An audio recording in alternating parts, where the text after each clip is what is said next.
हो चुका आगाज, रण बदलने की तैयारी है, इतिहास वही रचेगा, संघर्ष जिसका जारी है। तो भाइयों बहनों याद रखें, इस बार अपना नगर पार्षद जौरा के वार्ड क्रमांक 7 से पार्षद पद हेतु आपके अपनी श्रीमती राजकुमारी संतोषी लाल शर्मा जी को जिताना है। सिलाई मशीन के सामने वाली बटन दबाकर भारी मतों से विजयी बनाना है। नरसिंह कटारे जी की माता श्रीमती राजकुमारी संतोषी लाल शर्मा जी को अपना पार्षद बनाइए, अपने क्षेत्र में विकास की गंगा बहाइए। आप सभी का प्यारा चुनावानुसार सिलाई मशीन, सिलाई मशीन, सिलाई मशीन। कहती है जनता सारी, कर ली सबने तैयारी, जीतेंगे अब की भैया, अब की है इनकी बारी।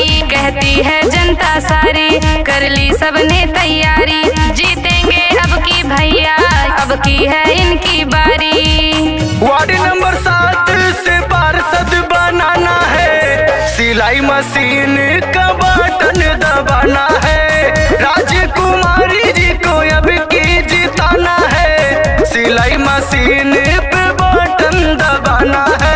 यूं ही किसी की जय जयकार नहीं होती और कोशिश करने वालों की कभी हार नहीं होती। तो भाइयों बहनों याद रखें, अपने क्षेत्र में बदलाव लाना है, अपने क्षेत्र में विकास की गंगा बहाना है, अपने क्षेत्र में सरकारी सुविधा का लाभ लाना है। तो आपकी अपनी सबकी चहेती श्रीमती राजकुमारी संतोषी लाल शर्मा जी को अपना पार्षद बनाना है, वार्ड क्रमांक 7 से जिताना है, सिलाई मशीन के सामने वाली बटन दबाकर भारी मतों से विजयी बनाना है। शौचालय, पेंशन, आवास भी दिलाएंगे, नरसिंह कटारे साथ सबका निभाएंगे, नरसिंह कटारे साथ सबका निभाएंगे। दुखिया गरीबों का साथ ये निभाते हैं, सीधा स्वभाव इनका सबके मन को भाते हैं। गली गली में गूंज रहा है इनका ही तो नारा, नरसिंह कटारे बने पार्षद हमारा। चाचा चाची दादा दादी साथ निभाना, सिलाई मशीन का बटन दबाना, वार्ड नंबर 7 से पार्षद बनाना, सिलाई मशीन का बटन दबाना। चाचा चाची का चुनावानुसार सिलाई मशीन, भैया भाभी का चुनावानुसार सिलाई मशीन, दादा दादी का चुनावानुसार सिलाई मशीन। तो भाइयों बहनों याद रखें, इस बार अपने नगर परिषद जौरा के वार्ड क्रमांक 7 से पार्षद पद हेतु आपके अपने नरसिंह कटारे जी की माता जी श्रीमती राजकुमारी संतोषी लाल शर्मा जी को जिताना है और अपना पार्षद बनाना है। सिलाई मशीन के सामने वाली बटन दबाकर भारी मतों से विजयी बनाना है। आप सभी का प्यारा चुनावानुसार सिलाई मशीन, सिलाई मशीन, सिलाई मशीन। नरसिंह कटारे जी सबके चहेते, सुख दुख में साथ देते घर के हैं बेटे, दुख में साथ देते घर के हैं बेटे। जीतेंगे भैया तो लाएंगे विकास हो, पूरी करेंगे सारी जनता की आस हो। चाचा चाची भैया बहनी सबने मिलकर ठाना, क्षेत्र की अंतिम झोपड़ी तक हर सुविधा ले जाना।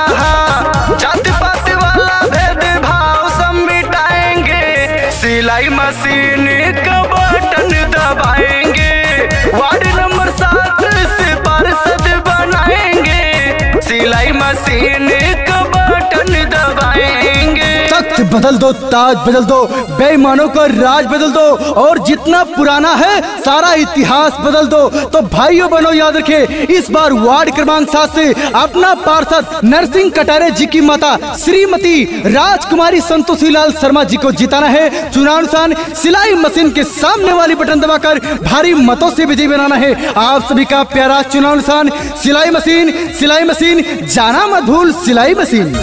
जहाँ जहाँ जाओ वहीं होती इनकी बात हो, जनता यह ठान चुकी है देगी अब की साथ हो, जनता यह ठान चुकी है देगी अब की साथ हो।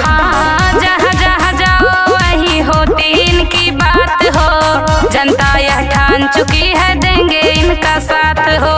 जन जन तक सारी सुविधा का लाभ ये पहुँचाएंगे, शौचालय, पेंशन, आवास भी दिलाएंगे, अंकित तिवारी ये सबसे बताएंगे, सिलाई मशीन